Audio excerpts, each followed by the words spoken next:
Remember in Terminator 3 when the female Terminator reprogrammed Ernie to kill again? Okay, now imagine if they were both Asians and she was a gothic Lolita ballerina and he wore purple and rode a motorbike again? Keep that image in mind.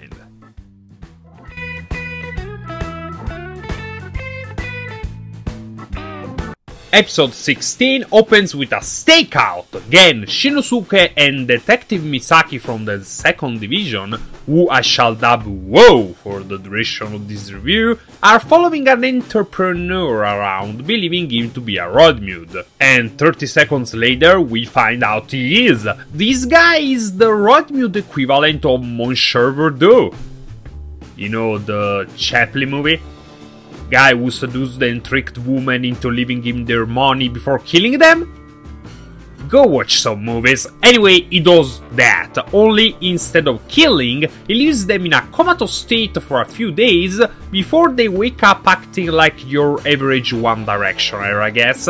The guy is a direct link between all of them, since he owns a matchmaking site they were all subscribed to. And speaking of matchmaking, we discovered that Rina-san is a Christmas cake. It's a Japanese way to refer to women who are still unmarried after hitting 25, which is bad in Japan. Then Go comes around to smugly deliver more information. The site, called Lover's Castle, organizes a periodical members-only event, which may be the perfect occasion for the Royal Mute to capture the victims. Shinosuke asks the man to allow the police to participate with a witty exchange worthy of a Bond movie. Surprisingly enough, he accepts, which speaks volumes about his confidence, and while the two partners discuss this, the new and improved Termi Chaser appears. And I'm talking Terminator 1 Arnie here, not Hasta la Vista Arnie. A reluctant fight for our hero ensues. And I'm fine with it, because Best Shift Car Dream Vegas appears again. Shinosuke is still trying to make Chase come to his senses, but in vain, and Go's arrival doesn't exactly help on that matter. Nor does it help Shinosuke get the upper hand. A completely emotionless Chase is a bad customer. As bad as the soundtrack right now is awesome, and since when it rains it pours, Heart also arrives. And thank God the group already realized that Chase was brainwashed, but still Heart wants to fight as well, which would be game over, Shinosuke realizes, but thankfully Deco Traveler is a particular shift car, a booby trap one as Chase realizes, which allows the heroes to escape. But a rematch is imminent. The Rodmutes decide to ignore Brain's plan of discovering Drive's secret identity and attacking when he's human. They want to defeat him as a Kamen Rider, and Rina has now developed the special anti-Rodmute's bullets. Also, a pair of shoes that can break through concrete and metal. Okay, Kiriko is scary again, and Rina-san is in a hurry apparently. Whatever is keeping her occupied, she didn't manage to fine-tune the new shift car sent by Steinbelt's mentor. Did hit! Anyway, the 2nd Division detective is now trying to intimidate the SCU out of investigating Lover's Castle, and it doesn't take a genius to realize that it's because she got brainwashed. She's acting like a twitard on a literal tour critic forum. This also reveals to us that the trigger for the Bieber rush is the sound of clattering metal. Anyway, the secret event is already underway. The police are participating in it as actual daters, and who is Shinosuke's date if not Rina, of course. This causes shenanigans and our Kamen Rider to run after the scientist, just as Kiriko discovers that whatever happened to the woman entails a voice in their heads, which causes Kiriko to leave the party for some another unknown destination. On one hand, we get a hint that Rina's obsession with dating and marriage may come from something more complex than cake. On the other, we find that the voice Kiriko was following was Chase's, or better, the Rodmude masquerading as Chase, which is providential since it forces the monster to reveal itself. Kiriko's new weapons are effective enough, and the loud sound from the bullet summons the two riders, and I have to call bullshit on earplugs protecting Kiriko from a voice speaking into her mind! Also bullshit on him being able to control his voice so that he can only be heard over a distance by a single person in a crowded room through walls and a forest. I know this is tokusatsu, but come on! There is a limit to suspension of disbelief! It's very amusing to have confirmation of exactly what Kiriko thinks of Chase, but... Anyway, fighting, Match rushes in and is pretty much wiping the floor with the Rodmude until two unevolved ones come to his help. Shinosuke is forced to intervene. It allows Match to go for the finishing blow, which causes Heart to intervene, and just like Shinosuke, Go is pretty much helpless in the face of this power. And remember that Go cannot stay transformed for extended periods of time. The situation is dire, so Shinosuke has no choice but to summon this hit. From the name, Shinosuke guessed that it was specifically made to counter Heart. Bad-san confirms it, but also confirms that it's not finished. Just like Heart, it could cause Drive to overheat and break down, but the duo have no options left. And so, that hit is revealed. More than as a counter, it's probably been made by copying Heart. It makes Drive sparkle with red thunder, just like Heart, and gifts him with the same overwhelming raw power.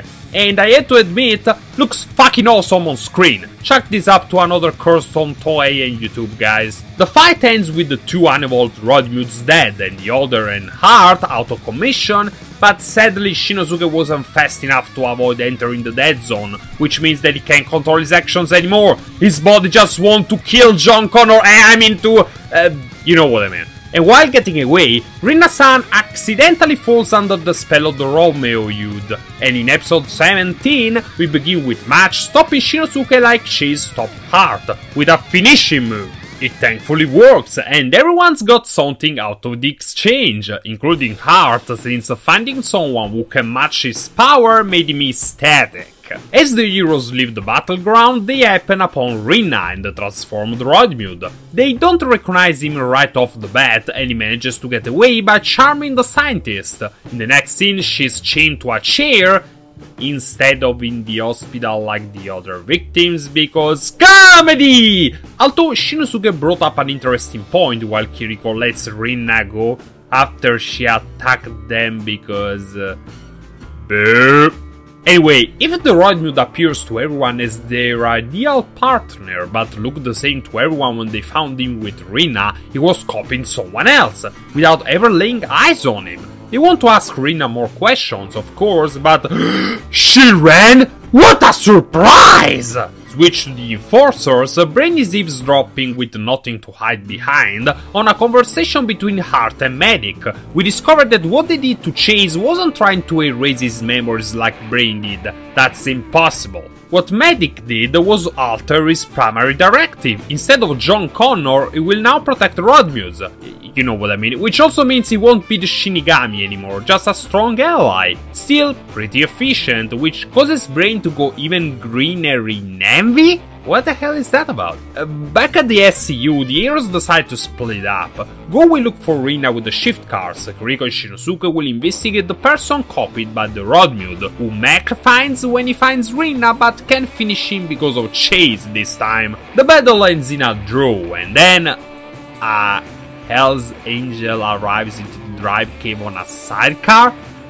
Well, isn't this getting weird? And speaking of weird, it seems that Rina wasn't really under Boss's control after all. She understood before anyone else that the Rodmude wasn't hypnotizing her, but that someone copied their boyfriend from college. She hasn't seen him in years, but the Rodmude must have to have copied what he looks like. The disappeared Sasamoto was studying sound waves, which fits with the Rodmude's evolution. Shinosuke feels that there is some other reason why the monster copied not one, but two people, and pick from a previous Lover's Castle event allows him to crack the mystery. Whatever his realization is, it's pretty grim, but his explanation is cut short since Rina has sent them a message. She followed Rodmud to an apparently abandoned lab, where we find that their former lover is still alive and not exactly a hostage either. Adding the reveal that he dumped Rina because he wanted to focus on his research, it's pretty evident that he's yet another human who's collaborating with Rodmud. As Rina finds out that their expenses,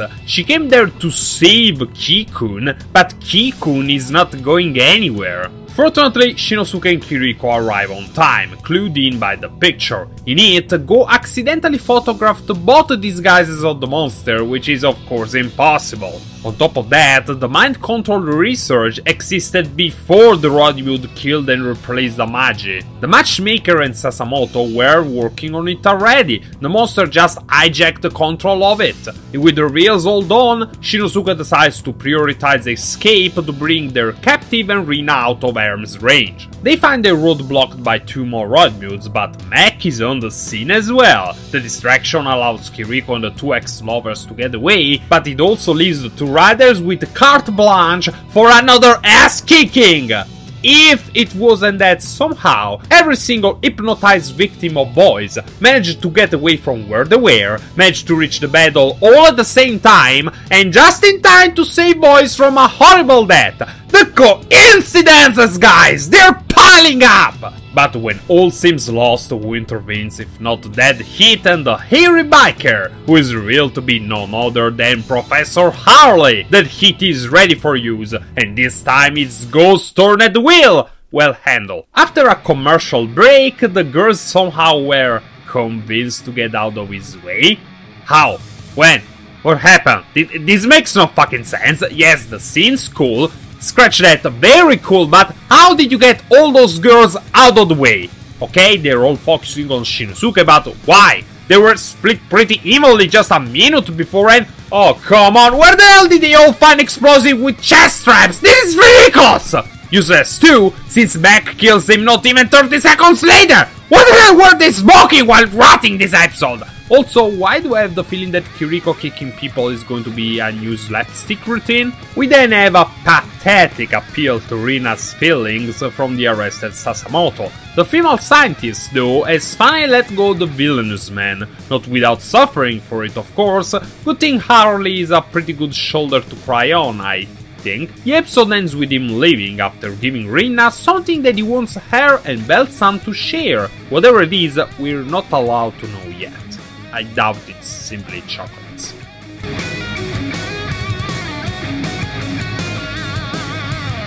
Well, I pretty much already talked about everything new and relevant during the review. They were nice episodes, loved how they introduced the arc about Rina and the comedy was funny. Then of course we got the stupid parts. If Cinema Sins ever runs out of movies, they should go after a couple Kamen Rider series. Watch that counter become 666 and open a portal to hell! And speaking of fire and brimstone, that hit. God damn it, this form is pretty cool. It's also nice that it's something for Shinosuke and Go to share, but what really did it justice was the editing and choreography of these episodes. The slowdowns, camera pannings, acrobatics, everything perfect and the message is true. This thing means business! I mean, that was proven already when Shinosuke sent Heart flying, but speaking of Art, the thing with Brain being jealous because Medic is more useful to him than Brain himself was... it's kinda out of nowhere. Heart and Brain always gave the impression to consider each other equals, friends maybe, never had any hint that Brain valued himself just in terms of how useful he is to Heart. Even insulted him a few times, damn it. I guess they needed a reason to create him fighting and decided to go the Sergeant Frog route, you know, with the Tamama and Angle Moi. Oh well, is anyone keeping count of how many Rodmuds are left? By the way, I lost count around the same time I lost count of how many shift cars they introduced. I hope they don't run out of them before they reach the promised number, or that they give the explanation that the evolved Rodmuds don't need to be alive to count, because That was 5 in 2 episodes, going out pretty fast there. Well, that's it for this double review, Rider fans. What did you think? Did you like these episodes? What do you think of that hit? Is it cool or is it cool? When will Chase be back? Let me know in the comments or one of my social media accounts. And don't forget to like, share and subscribe. Già ne!